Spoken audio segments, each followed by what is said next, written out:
Welcome to yet another edition of the Trinidad and Tobago Film Festival, celebrating 15 years. And here we have, well, joining us now is, we've got a very special guest, Mr. Miles Hargrove, who directed Miracle Fishing. It's a documentary. Well, it's a pleasure to have you here, Miles. Thank you. Yeah. Sorry. Yeah, go ahead. So, great to be It's here. okay. It's okay. And in case you're wondering, my name is Jarrod Butts, Nice. and we're going to be talking about the your documentary, and of course, it wasn't something that was you to begin with. You started out. I mean, your family. I mean, you were domiciled. Your family was domiciled in Texas, but you went to places like the Philippines. And from what I read in one of the articles, you liked the idea. You dug the fact that Francis Ford Coppola directed Apocalypse Now, in that because you were quite familiar with the area as far as the Philippines was concerned, in that part of the world. And then you did some traveling to Colombia. And the thing that I wanted to ask is that. It's been close to 3 decades since this ordeal. How much of this has changed you as a person? Oh, wow. Yeah, he hit with the big questions first. Yeah. How much? I mean, it defines as much as I would like to think that I was totally in charge of my life. From that point on, it defines sort of the course of my life afterwards. In many ways, I mean, not only did the experience of shooting the material, which I started as home video for my dad in hopes that he would return, and just because there were so many remarkable things happening over that 11-month process, it planted the seed in my head that I would maybe pursue filmmaking as a career. I was literally I had no idea at that point. I was I guess a sophomore in college when I dropped out to be with our mom to help out with the ordeal. So then, after it was all over with, it completely, based on shooting that experience, that led me on a path to become a documentary filmmaker or a filmmaker in general. And then, just on a side note, the film Proof of Life, which is Warner Brothers film that was inspired, is the technical term, by my father's story. Really, I was very fortunate to be invited to shoot the making of that film. It was the very first job of that kind that I had done, but it led me on to a nearly decade-long career of shooting making of features on making of documentaries for feature films. Including, I was very fortunate to do 3 Harry Potter films and met my wife there in London, who now lives here in Texas. So it's it was a traumatic, horrible experience, the worst year of my life, I would easily say, but it's kind of funny. There's been a lot of negative things that came from it and a lot of positive things. I can't help but remark that you and your family, you handled this ordeal with an unbelievable amount of strength, grace, grit, and humor. To see your mom dance to Benny Goodman, and you were butting heads because you didn't want to hear Pavarotti. Goodman was okay, but not Pavarotti. And I'm thinking to myself, how is it that they can maintain, such equanimity in all of this and all of this craziness that was going on? And I just thought that was just fascinating. Well, first of all, thank you so much. I mean, that's the reason why I wanted to make the film was I was just so inspired by the way my mom dealt with it, and our neighbors and friends and how they came together. And I really wanted everybody's story to be told. On a general level, humor we found very quickly was the way to deal with things. Believe me, there were moments where humor was not appropriate, and we knew it at the time. But it's all packed into an hour and 47 minutes, but obviously this took place nearly a year, so you get kind of used to, I would say there wasn't a lot of humor in the first few weeks, but you get used to things after a while. You have to sort of move on with your life and try and be as normal. and try and be as positive as you can, because otherwise you just let the whole situation beat you down. So humor was key for us, and so therefore it was key in the film. And then as far as that particular scene, like with Pavarotti and stuff, I mean, that was, I chose to leave that in because had I tried to make this, I've been trying to make this film for a long time. Had it been released 15, 20 years ago, I probably wouldn't have had that scene in, because I was so kind of embarrassed about my mom dancing around, and as a teenager or post-teenager. But as my parents passed away, and so revisiting this film, I took a hiatus for a long time. And then when I revisited this film, I'm a father, and time has passed. I felt like scenes like that were super important. You know, it humanized my mom. And the reason why she's so excited right then is because it was the first really positive thing that was happening. We were getting ready to make a ransom payment that day. And Colombia had so many, you know, there were so many statistics and everything that proved that we were on what we thought was the final stretch. So my mom was, you know, she was bolstered by the whole thing, you know. Would you say that the lowest point was when there was that 8-week period in which there was absolutely nothing, silence, dead silence? Did that get to you? Oh, it obviously did. It had to. Well, yeah, it did, because you know, the biggest thing was, even if we had negative moments in our negotiations with the guerrillas, we always felt like we were making some sort of progress. That was part of the whole situation that we would have to deal with. Right. When everything was put on hold, and it was 1 month, and then we came out of 1 month to 2 months, so it was 12 weeks of silence. It was terrible, but we you know, we tried to do the best we could by making dinners and listening to music, and trying to keep a positive attitude. We're talking with Miles Hargrove on the Trinidad and Tobago Film Festival, director of Miracle Fishing. Now, we just want to let our online viewers know, if you have any questions for Miles, you can feel free to join in, ask a couple of questions, and you know, he'll try to answer them as best as he can. What were your initial impressions of Colombia? What was it like?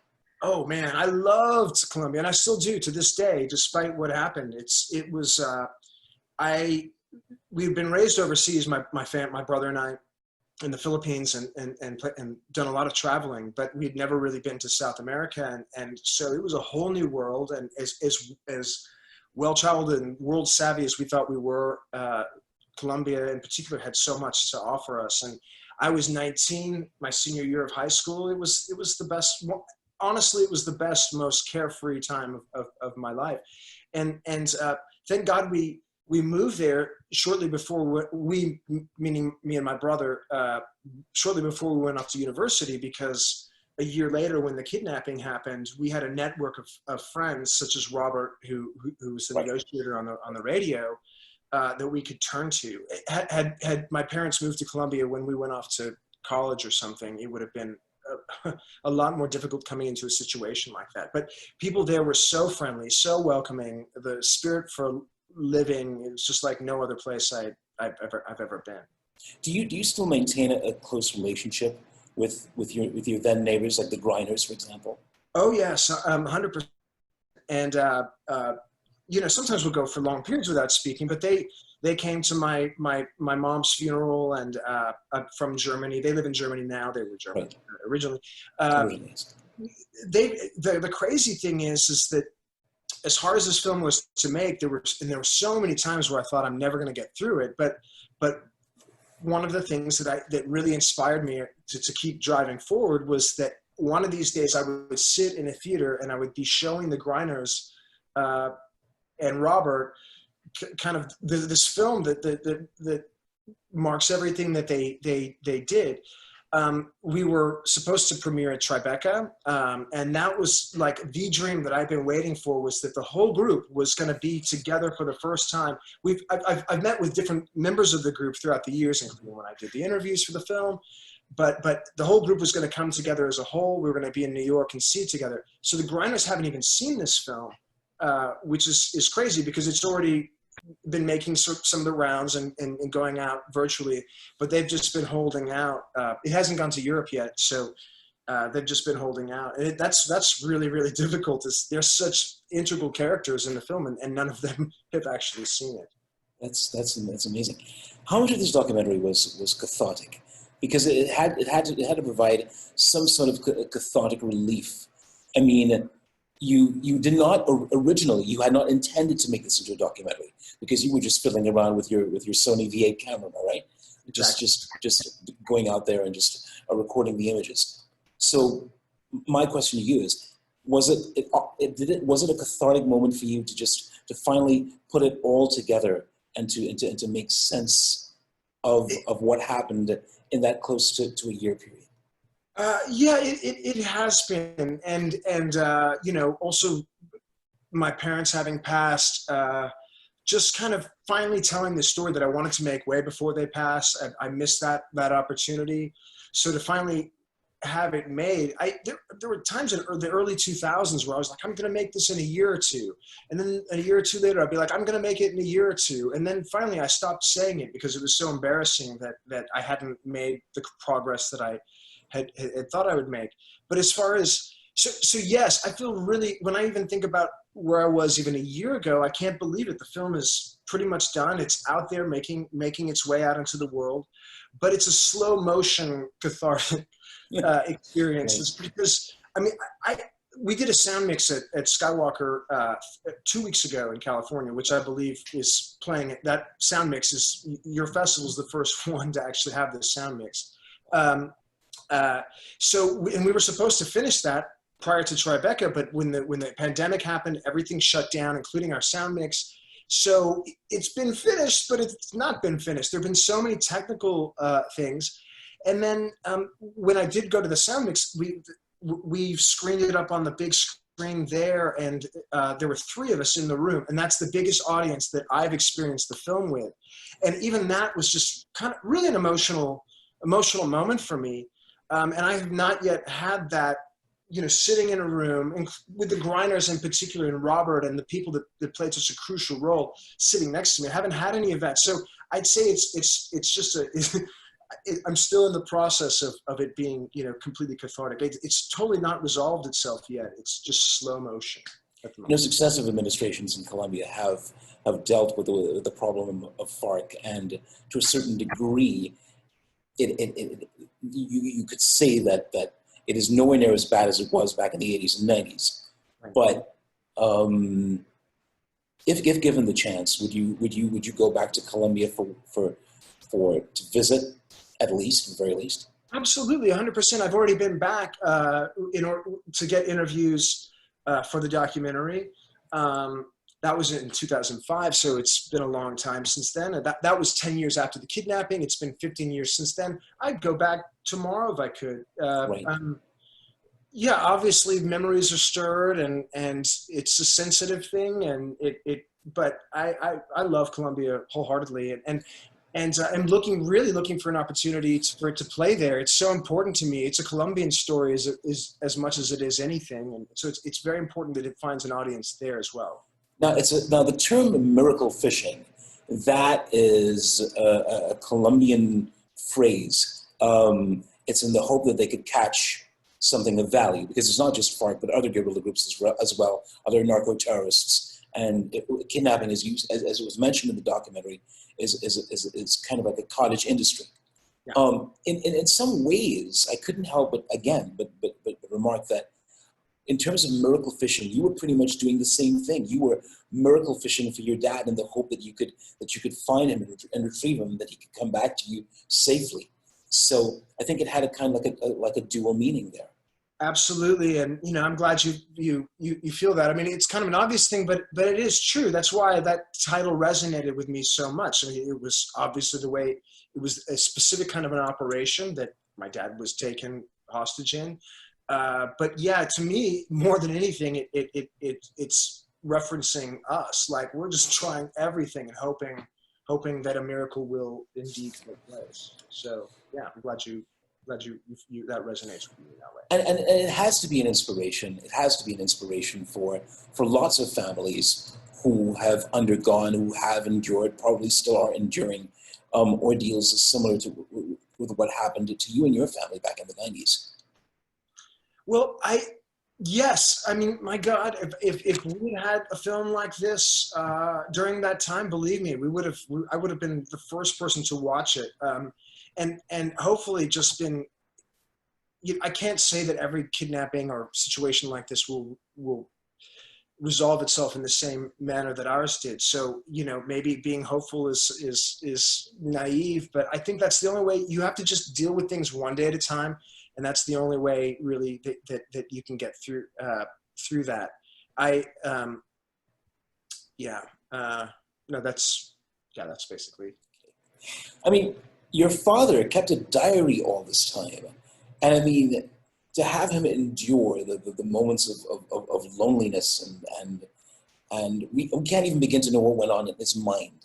And yet he had the mental strength to actually write down what was going on, and he kept it in his belt and so on and so forth. And again, we noticed that throughout the documentary there were little scribblings of what he had written, highlighting his fears and so on. What was that like for you to see that for the first time, to realize that he had written all of this down, and how do you process that? It was unbelievable. I mean, you sort of like in the film sort of captures all of our gasps as he's revealing these diaries. And it was unbelievable, but it was very much like my father. He'd been a soldier in Vietnam. Right, which is the Mekong Delta, right? Delta, exactly. There's a story I wanted to tell in Miracle Fishing, but it was just too long. Well, here now. What's about? Tell us. He was writing a book about his experiences in Vietnam, and in the late '80s, I was a teenager, and I remember coming home one night, and he was working at the computer, and I said, "How's it going? How's the book going?" And he's like, "I just wish that I had written more diary entries," and I was like, "But Dad, I asked you if I could read your diaries. They're on the shelf. If I could read them 2 years ago, and you said there wasn't much there, but that I could." And he goes, "Yeah, but that's just maybe a few pages." I'm like, "There's like 3 books." And I went over to the bookshelves and I pulled them out, and it was like my dad saw a ghost. It was 20 years, 18 years or so after the Vietnam War, and he had somehow managed to put out of his head that he had written these diaries during the time. And so for me to like present them to him, his own diaries, he just couldn't believe it, and I had to kind of leave him alone. But actually, I missed one part. It was right before that I pulled the diaries out. He's like, "I hope that if you're ever in a situation, a war, God forbid that you're in war or something like that, that you do make some sort of a diary, because even as big as these events are, years will go by and you'll miss out on some of the details."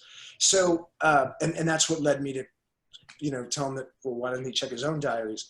That's a whole other side story. But at the end of the day, when he was kidnapped, I had always remembered that conversation, about if you're in some sort of a struggle, keep a diary. And I think that wasn't a conscious decision on my part with the video, but I think that's what was happening. So there's sort of a parallel.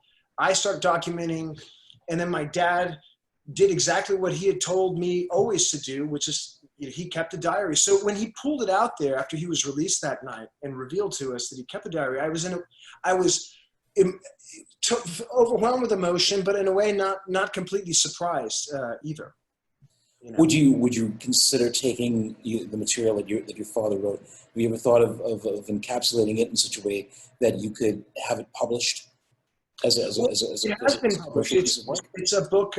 It's called Long March to Freedom. It's oh, wait a minute! There it is, right there. This is a copy with all the. Oh wow! Look at that. That is so cool. It was a book that was released very shortly after he was. That's amazing.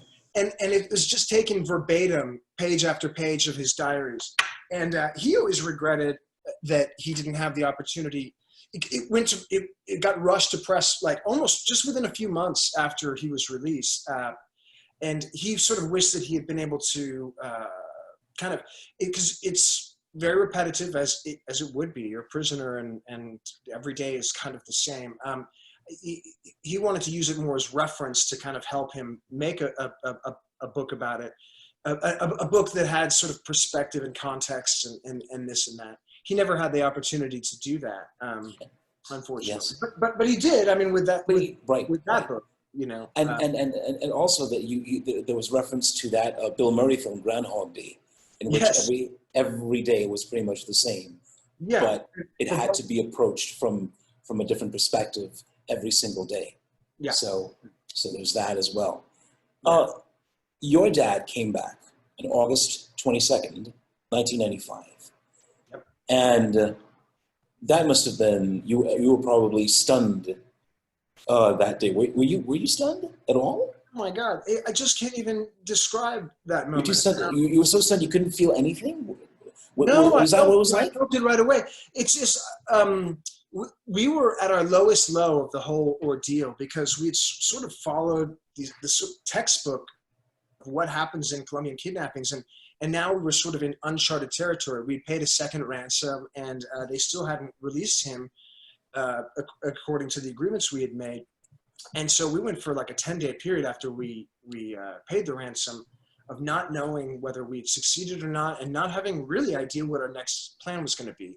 And so that night, it was just another one of those nights, and we could barely speak to each other. But I was in the kitchen and with Robert, the negotiator, trying to get some dinner together. My brother was outside, on the barbecue grill, and I heard this noise. My mom was on the phone with my dad's brother in her bedroom, speaking to him about what are we going to do next? This has failed. What are we going to do next?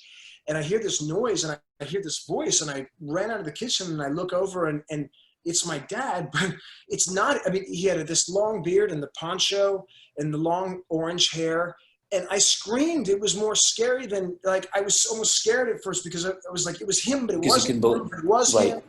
And you just screamed and ran up to him, and then hugged him as soon as I realized it. So it's just a whole flood of emotions. Yeah, and I've been documenting every aspect of our ordeal, but I hadn't even thought to pick up the camera. And thank God for Robert. Yeah. Because the camera was always just sitting around, just charging batteries and stuff. But it was just right there, and he just picked it up, and within seconds he started capturing. So that moment, it was the most tremendous moment that anybody could ever experience. I'll never have a moment like that. I mean, birth of a child maybe is the closest thing, but you expect that. This was so unexpected. This was unexpected, but it was a good sort of unexpected. Yeah. Miles, we're running low on time. I think we've got about 2 minutes. I can't believe that half an hour has flown by so quickly. No, it's been awesome. Yeah. If your parents were alive today and they saw what you did with this documentary, what do you think their reactions would be? Oh man, I would hope they would be really, really proud, and I know they would be. There's no doubt. They were so supportive from the beginning. My mom, just even in encouraging me to start filming this, and then my dad, and he wrote books. He was a storyteller, and it was every bit my intention to be able to give that to them and say, look, I did it, and look, here's our story, Mom and Dad. Here's what it is on the big screen. I know I would make them proud, and I know, I am. Well, it's good to know. What's ahead? What lies ahead for you, Miles? What's next? What are you working on? Well, I just it just took so long. It's a good question. I'd like to just continue making stories that are really personal to people. I've had some experience with other people's stories. I finally had the time to tell mine. I just want to keep working in that world. I don't have anything specific, but even this process right here has been, so, as I said earlier, slow motion. And I'm just trying to take it all in and do what's right for the film. So I'm concentrating on that for the short term, long term, hopefully just to keep doing more personal stories. Miles Hargrove, Director of Miracle Fishing. Thank you so much for being here with us at the TNT Music Festival. Film Festival. What am I saying? Got mixed up. Oh boy. Yeah, it's one of those. Yeah, it's one of those things. My gut tightens on me. Yeah. So, well, Jarrod, thank you. Yeah. I really appreciate it. And your questions were amazing. I had a great conversation with you. I wish I could be doing it in Trinidad and Tobago with you right now. hey, listen, man, whenever you get the chance, once we've gotten over this COVID-19 pandemic, you are welcome to visit Trinidad and Tobago anytime. I can't wait. I can't wait. I'll be there. Great. Thanks a lot, Miles. Appreciate it. Thank you. Okay, Be safe, man. Bye-bye.